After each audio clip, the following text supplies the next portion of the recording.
Hello, I'm the Nostalgia Critic. Guy, remember it so you don't have to. A while ago, I did an editorial about the death of the Joker, in which I referenced the comic book classic, The Killing Joke. This, not surprisingly, got people talking about the animated adaptation released on DVD and even on the big screen for one night. There was a lot of hype around this. People have wanted to see this for years. Mark Hamill said he wouldn't play the Joker again unless it was in The Killing Joke, which naturally led to his return. It looked like the comic, it had an R rating, all the pieces seemed to fit into place. But then following a disastrous preview, people suddenly turned. A scene of Batman and Batgirl doing each other started circulating, reviews were turning out very rotten, and what was originally the most anticipated animated DC release ever became the most dreaded. Thus, when it was released, almost inevitably, people hated it. What happened? Who thought these were good choices? Where's the cinematic portrayal of the timeless classic we all know and love? Well, I too was pretty surprised at how bad some of the choices were. As the smoke clears, I do have to ask, is it as bad as everybody says it is? Now, some of you might be wondering, how the hell can I even ask that? Well, let me start off by saying, like many of you, I hated the first third. A pointless story involving Batgirl was thrown in that literally didn't connect to any of the rest of The Killing Joke, outside of the fact that Batman and Batgirl were in it. And I mean, in it. The reasoning for this was not only did the film need to be longer for a theatrical release, adapting the original comic would probably run about 46 minutes, but Batgirl in the Killing Joke comic gained controversy from leaning too much on the woman in the fridge trope, where a female character is killed or maimed just as a plot device. I guess that was done a lot at the time, but I don't know, I think a lot of comic book characters would be grateful to have that treatment nowadays. Hell, even a few Robins I bet wish for that outcome. I can see where people are coming from though, and the idea of giving Batgirl more to do didn't seem like a bad one. Especially seeing how she did little in the original and making her role bigger would make her fall all the more tragic. Ironically though, in trying to make her stronger, they actually made her weaker. By bat-bonking in what many consider an uncle-niece relationship, obsessing over Zed Bonk by talking to her gay best friend. Yeah, we're doing that thing. And like I mentioned, having no connection to the Killing Joke whatsoever. Even the dialogue seems jarringly different when the word-for-word text begins in the Killing Joke portion. Just compare them. I need to know that I'd made a genuine attempt to talk things over, to try and avert the inevitable. It was just sex, for God's sake. It doesn't have to mean anything. It's not like we have to care. I don't care. Somewhere dark and cold, filled with the damp, ambiguous shapes of things you'd rather forget. Must be that time of the month. I don't know what it was that bent your life out of shape, but maybe I've been there too. And they say the gay scene is complicated. What? What, two different people wrote these parts? They blend so seamlessly together! To its credit, the first third is animated well, paced well, and acted well. But for many people, there was no overcoming this distracting mess that left a bad taste in everyone's mouth through the rest of the actual Killing Joke portion. That's a shame because when it actually gets to the Killing Joke part, it isn't that bad. It's actually incredibly faithful. It's crazy how much they tried to get down the exact look and feel of the comic. It's about as close an adaptation you can get to a panel-by-panel interpretation. In an online world that hates variations from the original source material, the Killing Joke, when it gets started, actually strays very little. Like the first third, the acting, animation, and pacing all seem on track. Except this time it actually has good writing to back it up. It's incredible to hear Mark Hamill do his Joker voice to this unbelievable dialogue. It's so cool to see Kevin Conroy's Batman talk about what could be the beginning of the end. I can't help but wonder if the first third of this movie never happened, would it have gotten all the hate that it got? After all, people still like Return of the Jedi despite the Ewoks and a lot of repeats. People still went nuts for the Avengers despite the first third being pretty slow. And with Batgirl's story having nothing to do with the Killing Joke portion, it's really not that hard to block it from your mind. Again, even the dialogue shows there's pretty much no connection in this world. I did an editorial about whether or not the ending can ruin an otherwise good film. And like many things, it depends on the eye of the beholder. And for many people, the sins of the first third are so bad they can't be removed from the final product. Whenever they think of the animated Killing Joke, they'll always connect this first part. But let's just try it. Let's pretend the first third of this movie never happened, and the Killing Joke started when the Killing Joke starts and it's only 45 minutes. How would it rate? Would it be seen as the masterpiece we were all hoping it to be? Well, if we want to be honest, there would still be a few problems. Ironically, its biggest strength, portraying the comic line by line, is also kind of its biggest weakness. Everything from the angles to the dialogue seem copied from the original perfectly. But there is one problem with that sentence, the word copied. If you read the comic, there's almost no point in seeing the Killing Joke. It adds very little in terms of a new layout or designs. At least with something like Sin City, which was also faithful almost panel to panel, they had a third dimension, which meant some things had to be different no matter what, and we could see the live-action interpretation, which seems to create a different realm of reality. But because both of these are drawn, and to be fair, isn't a ton of movement because they wanted to replicate the original panels, there seems to be a touch less life in the animated movie than in the comic. Strangely enough, because comics are still pictures, you fill in the blanks about what kind of movement is taking place. It's similar to how your mind fills in what a character looks like in a book just through the descriptions.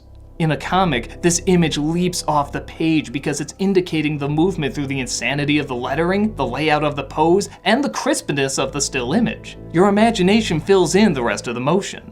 In the movie, it's taken a little too literally. So rather than seeing an incredible moment leap off the screen, we're seeing an image from a comic book moved around a little bit. It looks just like it, but nothing much is really being added to it. The amount of detail you can do in a still image but not in animation should have been reversed with the amount of detail you can do in animation and not in a still image. And funny enough, if the same amount of attention went into applying the movement of the first third into the story of the Killing Joke, this could have been amazing. Imagine the movement of the truck scene done with this reveal of the Joker. There's other missing details too that would have helped make this more of a spectacle. Joker sees an image of a fat lady at a carnival and thinks back to his pregnant wife. In the comic, it just cuts to a flashback, but in a movie, you can maybe show the picture transforming into his wife, or maybe the picture even comes to life starting the flashback, blending realities for him. The Joker says he remembers his past differently every time, almost like it's multiple choice, so why not have him hold his drink up and through the reflection we see his old self at a bar talking to the gangsters? That wasn't in the comic, but it would have helped give the film more of its own identity rather than just using the comic as storyboards. It's kind of like when Mel Brooks did the Broadway version of The Producers and the Broadway version of Young Frankenstein. The Producers was based on the original story, but there were a lot of changes to it, making it enough of its own thing. Young Frankenstein was all the same, just with songs put in, thus it didn't do as well. Being your own interpretation, even if it's already based on something else, is very important. But there are one or two differences though. Like there's a song sequence when the Joker is torturing Commissioner Gordon. Now that's not in the original, but let's be honest, if the Joker could put one in, he would. It's really not a bad idea, especially, again, in giving the film a little bit more of a unique energy. But it seems a little toned down. If the Joker's gonna do a song and dance number, it's gonna be an amazing song and dance number. Joker the musical, think about that. It would be mind-blowingly insane. But this is just him and his carnies walking back and forth and not much else. Again, if more time went into developing this instead of developing... And they say the gay scene is complicated. What? This could have really stood out. In fact, the pacing could have been amazing too. Even though it's totally decent and passable, imagine if even more time was given to the Joker realizing his family was gone. Imagine if instead of a few seconds, a few minutes were dedicated to him going nuts and realizing what he's become. If several minutes were added to each scene, either in dialogue or visual storytelling, this could have been phenomenal. With a comic, you have to keep things short and tight because you only have so many pages you can print and so many word bubbles you can fill. And truth be told, Killing Joke was probably pushing both of those already. But in a film that's already short on time, fill it up. Maybe Batgirl could have been helping Batman find the Joker before she gets shot. Maybe the Joker could return to his empty home after he's transformed. Maybe he can tear it apart or set it on fire or laugh, I don't know. Maybe everybody could visually take in what's being lost as opposed to just talking about it. Even the final scene, which people in the comic are still up in the air about whether or not Batman is placing his hands on the Joker's chest laughing or strangling him to death. Granted, it'd be very tough to keep that open to interpretation in a movie, but it could be done. Have the Joker's laugh spring louder when Batman puts his arms on him, and have the Joker sway back and forth in emotion where it can either be him laughing or being strangled. It's tricky, but it could work. So much of this could have been downright brilliant. But for all the talk of me saying how much better it could be, here's the thing. The Killing Joke did technically give us exactly what it promised. It gave us the Killing Joke. Even the first third is described as a prologue, a separate story to get you ready for when the Killing Joke actually starts. It just sucked at it. However, when the Killing Joke started, it did everything in its power to give us the Killing Joke. This both worked for and against it. It does look like the comic, it does follow it as closely as possible, and it does try to add one or two new elements. Like I said, audiences can get very fickle when anything is changed from the original source material. And while the critiques I gave earlier definitely bother me, can we really be that angry at the Killing Joke for giving us the Killing Joke? It's like if before Harry Potter there was a prologue on Ron Weasley's backstory that was written horribly. Yeah, that would be weird and suck, but Harry Potter fans would still get an obsessively faithful version of Harry Potter. Would that prologue be enough to throw the whole thing off, or would they still be satisfied? Personally, I think when the Killing Joke part starts, it's okay. It definitely raises the question of what adaptation should leave in, take out, or add. But you can't argue that the film isn't giving exactly what it advertised, the Killing Joke with an extra prologue attached. I know a lot of hard work goes into making any of these movies, and even though the mistakes of the prologue are pretty painful, it doesn't necessarily mean it should erase what many would consider on its own an adequate representation.